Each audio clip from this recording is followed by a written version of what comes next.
Are you serious? We have breaking news out of Jerusalem. Rabbi Yehudah Glick, which of course I met in May of 2015 in Jerusalem. Of course, now he was nearly assassinated by a radical Islamic jihadist, shot him 4 times point blank in front of the Menachem Begin Conference Center. Yehudah Glick, Rabbi Yehudah Glick, of course, he's a well-known promoter of the Jewish access to the Temple Mount. And he's the founder of the Temple Mount Heritage Foundation. He was also the president at one time of the Temple Institute. And he is the leading rabbi pushing for the building of the third temple, but not only the building of the third temple, but also just allowing Jews to have access to visit the Temple Mount and to pray, and of which they are being completely discriminated against in their own country. Anyway, Rabbi Yehudah Glick blasted the Israeli police treatment of Jews in light of the recent events that's taken place at the holy site.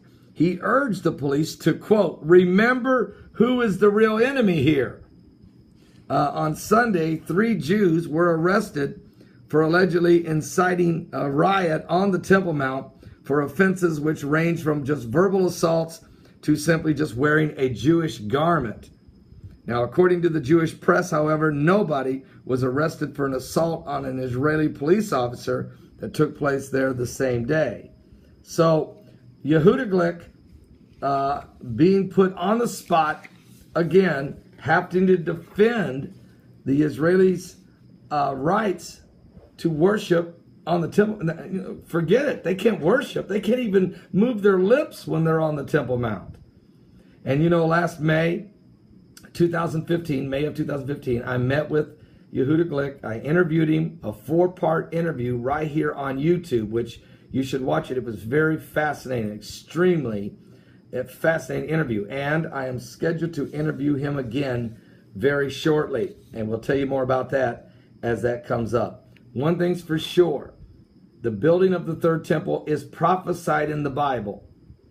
And of course, we all know as Christians that the Antichrist will actually walk into that temple at some point before the worshipers of God and declare that he's God. So that will happen also. And I've had people say, well, then they shouldn't build it. Well, you have to understand, look, my dad built a church, and I know the devil showed up a lot of times.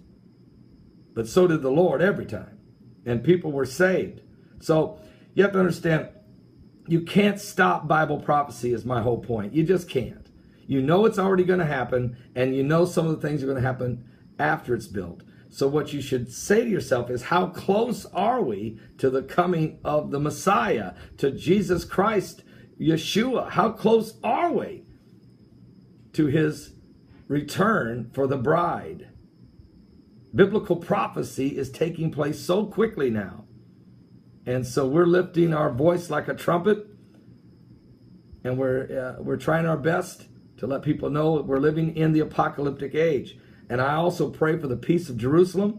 I pray for, the Bible says the Lord will bless them that bless Israel, but he'll curse him who curses Israel. And we stand with Israel. And as Christians, why not?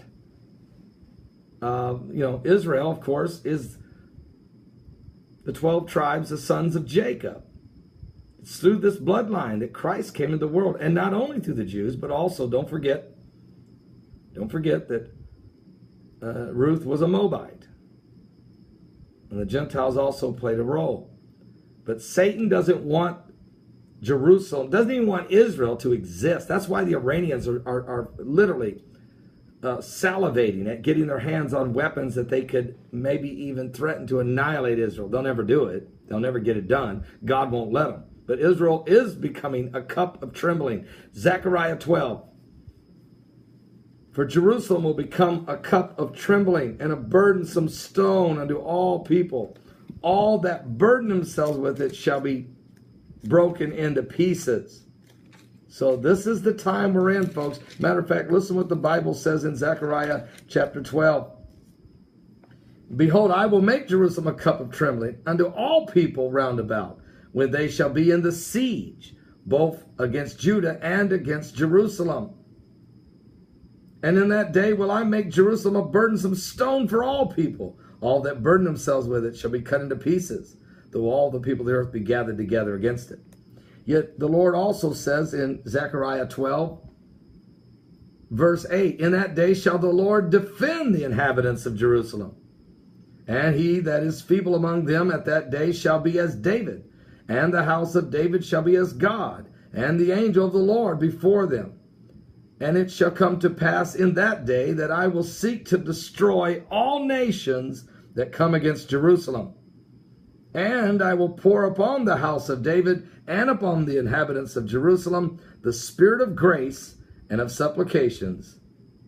And they shall look upon me whom they pierced, and they shall mourn for him, as one mourneth for his only son, and shall be in bitterness for him, as one that's in bitterness for his firstborn. That's the words of the prophet Zechariah. Now, when we were in Israel in May, like I said, I met with Rabbi Yehudah Glick here, but I also visited a lot of sites. But we went to the tomb of David. And, of course, the women go around on the other side of the tomb and the men on one side. And my wife Heidi was on this side with the women. And she walked up to the tomb of David, and she received a vision from the Lord, a word from the Lord that told her that weep for the sons of David, for the sons of Israel. And so it was a mighty word.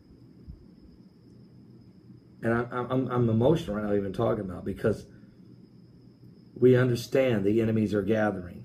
But Jesus said this would happen also when you see the armies compassed about Jerusalem.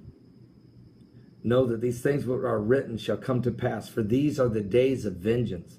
So folks, it's getting very intense. So pray for the peace of Jerusalem and pray for peace in the Middle East. Time is running out.